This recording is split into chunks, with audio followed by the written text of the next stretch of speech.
अरे भाइयों, 30 जनवरी चली गई, लेकिन किसी ने भी उन तथाकथित राष्ट्रपिता को याद नहीं किया। चलो उन्हें छोड़ो, राष्ट्रपिता के पिता को भी याद नहीं किया। 30 जनवरी 1948 को नाथूराम गोडसे जी ने, जो गांधी द्वारा बंगाल में हिंदुओं का गला काटकर शांति स्थापित की जा रही थी, उसका बदला लिया है।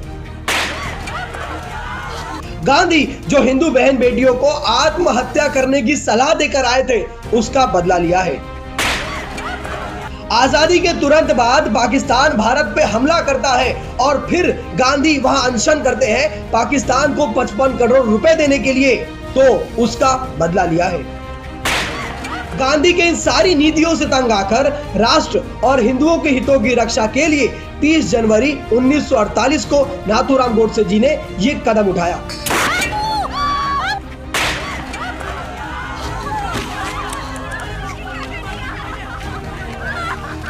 मोहनदास करमचंद गांधी, जो खुद को अहिंसा के पुजारी मानते थे, अहिंसा की बात पढ़ाते थे, लेकिन सिर्फ और सिर्फ भारतीयों को, क्योंकि ब्रिटिश गवर्नमेंट के लिए वो तो वर्ल्ड वॉर 1 में रिक्रूटमेंट कैंपेन चला रहे थे, भारतीयों को भर्ती कर रहे थे कि जाओ यूरोप में जाओ और मरो वहां पे। किसके लिए? ब्रिटिश गवर्नमेंट के लिए मरो। गांधी ये भी कहते थे कि राजनीति में धर्म का समावेश नहीं होना चाहिए।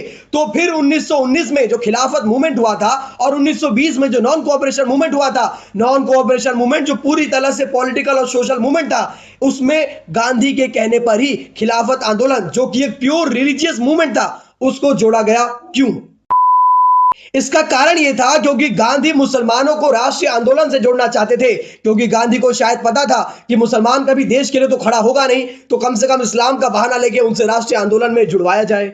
और इतिहास में ऐसी कई घटनाओं का जिक्र आता है जो गांधी के दोहरे चरित्र का विवरण करती है। उस पर आपका क्या कहना है? क्या गांधी को महात्मा की उपाधि देना उचित था या नहीं? कमेंट में जरूर बताना और वीडियो को शेयर कर देना।